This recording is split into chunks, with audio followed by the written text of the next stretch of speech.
네, 안녕하십니까? 네, 해가 바뀌었습니다. 해가 바뀌면은 가장 궁금한 게 뭘까요? 바로 올해 한 해의 부동산 시장 전망이겠죠.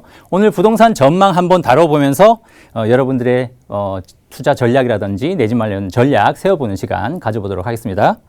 자, 시작해 볼까요?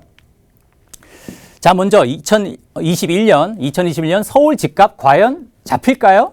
여러분들 어떻게 생각하십니까? 자, 가장 중요한 거는 서울 집값이 잡히려면은 가장 뭐가 중요할까요? 바로 공급이겠죠. 자, 오늘 그 공급 이야기 해보면서 올해 한 해 전망을 해보도록 하겠습니다. 자, 먼저 지금 서울 예정 입주 물량부터 살펴봐야 되겠죠. 어떨까요?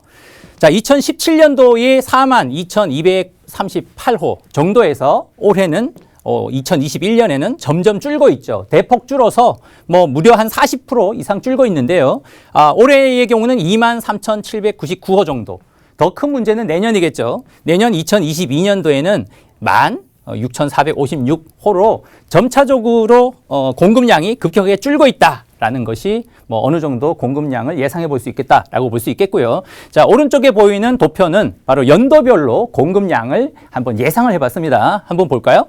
자, 2020년부터 시작해서 차기 정부의 2027년까지 한번 분석을 해봤습니다. 자, 이 중에서 지금 여기 보이시는 지점 있으시죠? 이 두 지점이 바로 현 정부 남아있는 기간의 정책이 되겠습니다. 자, 그렇다면 남아있는 기간 바로 올해 2021년 그리고 2021년 5월까지가 되겠죠. 자, 그 내용 한번 분석해 볼까요? 자, 현 정부가 남아있는 기간으로 치면은 사실상은 많이 남아있지는 않다. 1년 6개월도 채 안 남았는데요. 그 중에 사실상은 2022년도에는 거의 대선이 있는 해니까 뺀다고 치면 사실상 현 정부에서 공급 대책을 펼 수 있는 시간은 불과 1년밖에 남지 않았다. 자, 그 내용 한번 보겠습니다. 자, 제일 중요한 거는 이제 내년에 있을 대선도 중요하겠고요. 그리고 올해 단기적으로는 가장 중요한 것이 4월에 있을 재보궐선거가 되겠죠. 올해 재보궐선거에서 서울시장이 과연 야당에서 당선이 될 건지 여당에서 당선될 건지에 따라서 향후의 서울 부동산 시장 나아가서는 전국의 집값에 영향을 지대하게 줄 거라고 보기 때문인데요. 한번 하나하나 살펴보겠습니다. 자, 먼저 현 정부에서 남아있는 공급 대책 내용들을 구체적으로 살펴보면 가장 단기적으로는 올해 7월부터입니다. 올해 7월부터 사전 청약이 실시가 되죠. 올해 사전 청약으로 3만 호, 그리고 내년에는 또 3만 호 해서 합의 현 정부에서 사전 청약이 6만 호가 실시된다. 하지만 여기서 우리가 살펴볼 부분은 사전 청약을 한다고 해서 바로 공급이 나올 수가 없다라는 부분이죠. 과연 입주는 언제 될 건가를 따져보면은 빠르면 2026년부터 입주가 되기 때문에 사실상 사전 청약 6만 호만 가지고 집값 잡기에는 한계가 있다라는 점이 되겠고요. 두 번째는 서울의 공공재개발과 재건축이 있는데요. 공공재건축 같은 경우는 지금 추진이 거의 올스톱 됐다라고 해도 과언이 아니겠죠. 하지만 공공재개발은 원활하게 추진되고 있는데 그 일정마저도 지금 계속해서 한 2달 정도 지연이 되고 있습니다. 하지만 이번 달 1월에 공급 시범지구로 몇 개 지구가 공급될 예정으로 발표될 예정으로는 있고요.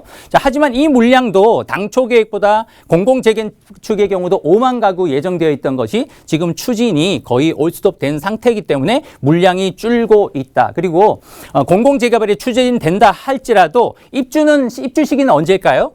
2027년도에나 입주가 가능할 걸로 보인다라는 부분이고요. 또 신규 택지 공급이 있었죠. 3만 3천 호가 있었는데 예를 들자면 과천 청사라든지 그리고 태릉 CC에 예정되고 있는데 사실 이 지역은 지자체마저도 좀 반대 입장이고 그리고 지역 주민 반대로 아직까지 추진될지가 불투명하다라는 점이 공급에 영향을 준다. 이 지역마저도 공급이 추진된다 할지라도 입주 시기를 따져본다면 빨라야 2026년도다라는 부분이고요. 그리고 최근에 신임 국토부 장관이 바뀌었죠. 국토부 장관 공급 정책을 보더라도 여러 가지가 있는데요. 역세권 고밀 개발이라든지 중공업 지역 개발, 저층 주거지 개발, 고밀 개발 내용이 있는데 이 내용 실효성에 따라서도 여러 가지 공급 대책에 영향을 줄 것이다. 하지만 이 대책이 원활하게 추진되더라도 입주 시기는 언제일까요? 빨라야 2026년이다라는 점. 그리고 매도 물량이 나온다 할지라도 지금 세금이 올라가면서 매물이 나올 거라고 기대를 하고 있는데 사실상은 그렇지만은 않죠. 지금 오히려 집값이 많이 급등하기 때문에 집주인들은 오히려 빨리 팔기보다는 지금 버티기로 들어갔다라는 점에서 매도 물량도 그렇게 많이 나올 것 같지도 않다라는 점. 마지막으로 최근에 11, 19 임대주택 공급 대책도 발표됐었지만 실효성에는 의문이 있다. 자, 종합해 보면은 공급이 단기간에 현 정부 남아있는 임기 동안에 공급이 단기간에 나올 가능성이 없어 보이기 때문에 올 한 해 과연 전망을 해본다라고 하면 작년과 비슷한 추세대로 상승세가 이어질 걸로 보인다라고 정리해 볼 수 있겠습니다.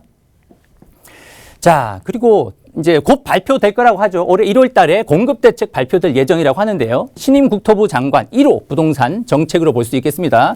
이 정책은 현 정부로 따지면은 25번째 부동산 정책이라고 볼 수 있겠는데요. 크게는 한 3가지 정도로 분류를 해볼 수가 있겠죠. 첫 번째는 뭘까요?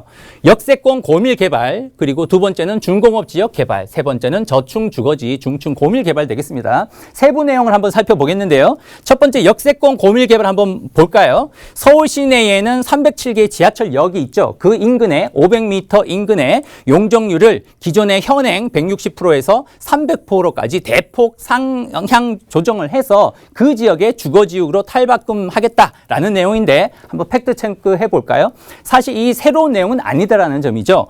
2019년 6월 27일에 서울시에서 이미 컴팩트시티 개발이라고 해서 이미 시행 중에 있다라는 점이고요.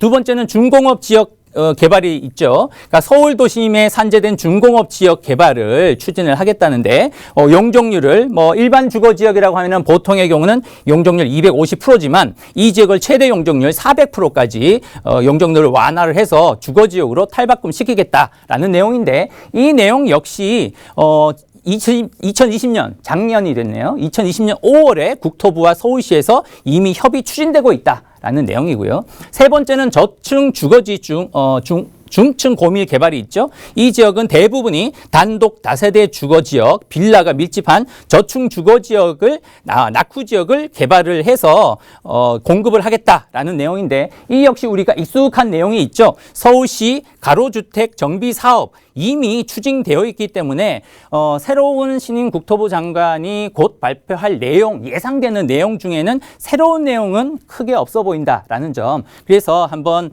종합 의견을 내본다라면 새로운 공급에 있어서 새로운 내용이 부재하다라는 점. 그리고 설사 이 원활하게 추진이 되더라도 입주 시기는 향후 4, 5년 후에나 입주를 하게 된다라는 부분. 그리고 인센티브와 개발 이익 환수를 동시에 병행하기 때문에 과연 상호 모순적인 부분 때문에 추진이 원활할 건가라는 부분 때문에 현 정부의 임기 내에 이 공급 대책의 실효성은 좀 의문이 가는 부분이 있다라고 한번 정리를 해볼 수 있겠습니다. 자, 바뀌는 제도가 있죠. 올해 바뀌는 제도를 우리가 알아야 되겠고, 그리고 부동산 시장 전망을 한번 해보도록 하겠습니다. 자, 바뀌는 제도가 많은데 사실상은 이때까지 대책이 쏟아져 나올 때마다 분석을 많이 했기 때문에 여러분들이 이미 다 인지를 하고 계신 내용이고, 간략하게 요약을 해본다면 1월 달에 종합부동산세, 그리고 양도세, 청약제도가 본격적으로 시행이 되고요. 그리고 2월 달 역시 청약제도 변경된 내용으로 시행, 6월 달에는 양도세, 소득세, 임대차가 본격적으로 또 시행이 되는 부분이 있고요. 7월 달 역시 청약제도 변경 내용이 있겠습니다. 자, 이 내용보다도 더 중요한 내용이 있겠죠. 과연 어떤 내용일까요? 바로 요약을 해놨습니다. 2021년 부동산 시장에 오히려 더 큰 영향을 주는 요소들이 크게 4가지가 있는데요. 그 내용 한번 살펴볼까요? 자, 첫 번째는 4월에 있을 서울시장 재보궐선거의 결과가 더 향후에 서울 집값에 영향을 줄 것이다 라는 점이 되겠고요. 두 번째는 하반기부터는 내년에 있을 2022년 대선 부동산 예상 부동산 공약들이 점차적으로 나오기 시작하겠죠. 세 번째는 세계 경제 상황에 따라서 금리 인상 여부, 코로나가 어느 정도 종식에 가깝다면 경제 상황이 좋아지면서 금리 인상에 대한 여부가 굉장히 앞으로 중요한 부분이다라고 체크해 볼 필요가 있겠고요. 마지막으로 정부 정책의 신뢰도가 더 높아질 건지 아니면 불신감이 더 높아질 건지가 굉장히 중요하다는 점이죠. 현재까지는 어떻습니까? 최근까지 오히려 정부의 24번째 규제가 쏟아지고도 집값이 급등했기 때문에 오히려 시장 참여자들의 불신이 훨씬 더 큰 상황이다. 그렇기 때문에 오히려 패닉 바잉이 불고 있다라고 볼 수가 있겠죠. 그러니까 앞으로 올해 2021년도 마찬가지다. 정부의 추가로 발표되는 정책에 대한 신뢰도가 높아질 것인지 아니면 불신감이 더 커질 건지에 따라 집값 향방이 결정이 될 것이다 라는 점이 되겠습니다. 자, 세부적으로 전망을 해본다면 세금은 폭탄이죠. 하지만 초양극화가 더 벌어지고 있고요. 그리고 종부세 역시 폭탄이죠. 하지만 매도는 제한적이고 오히려 그 세금 부담이 세입자한테 전가가 될 거라는 점. 그리고 공급 문제는 역시 실효성에 대한 의문이 있다라고 미리 말씀을 드렸죠. 그리고 임대차 보호법에 대해서는 오히려 이사철마다 올해도 봄, 가을에 전월세 대란이 좀 우려스럽다라는 부분이고요. 그에 따라서 전세난이 온다면 서울에 작년과 비슷하게 올해도 서울의 중저가 아파트 값이 추가적으로 상승할 가능성이 굉장히 높아 보이고요. 지방 풍선 효과가 지금은 어떻습니까? 서울의 강남 4구까지도 집값이 다시 올라가기 시작했죠. 그런 점을 본다면 서울의 역풍선 효과가 불 가능성이 높다. 그리고 지방 중에서는 대선을 2022년 내년 대선을 앞두고 행정수도 이전 이슈 때문에 세종시 집값이 다시 한번 급등할 가능성이 높아 보이고요. 마지막으로 저금리와 유동성 그리고 선거 이슈들 때문에 올 한 해도 전국의 집값은 소폭이라도 상승할 가능성이 굉장히 높다라고 점쳐볼 수 있겠습니다. 자, 그렇다면 올 한 해 투자 전략은 어떻게 세우면 좋을까요? 여러분들도 아시다시피 서울의 6억 미만의 아파트가 점차적으로 지금 사라지고 있다는 이야기 많이 들으셨죠? 실제로 한번 통계 지표를 한번 볼까요? 서울의 가격대별 아파트 비율인데요. 현 정부 3년 동안, 그러니까 기간은 2017년 5월에서부터 2020년 6월까지입니다. 3년 동안 어떻게 됐을까요?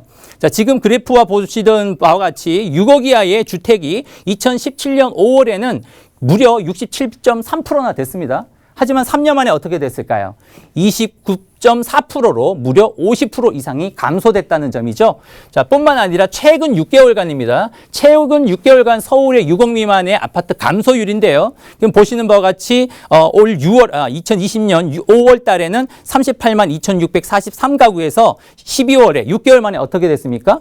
29만 6,328가구로 무려 6개월 만에 마이너스 30.4%나 급감했다라는 점 우리가 체크를 해볼 필요가 있겠고요. 자, 마지막으로 2021년 투자 전략.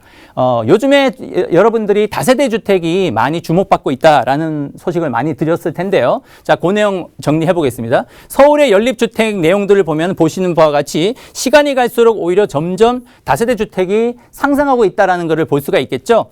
자, 그 이유들이 있는데요. 정부의 공급 대책의 공공 재개발 기대감도 있고, 그리고 신임 국토부 장관의 공급 대책의 저층주택지 중층 고밀 개발 기대감 역시 있고요. 그리고 주변의 아파트 값이 너무 많이 올랐기 때문에 다세대 주택에 대한 기대감도 역시 크다. 그리고 6억 이하의 중저가 아파트가 올라가고 전세값이 올라가는 여러 가지 풍선 효과도 있고요. 또 수익 투자에 대한 또 재개발 시에 향후에 아파트 내 집 마련 가능성이 높기 때문이도 있고요. 그리고 소액 투자를 했을 때 전세값 상승에 따른 투자금이 회수되는 장점도 있다. 여러 가지 이런 장점들이 있기 때문에 최근에 다세대 주택이 인기가 높아지고 있다라는 부분에 여러분들이 투자 포커스를 맞추면 도움이 되실 것 같습니다.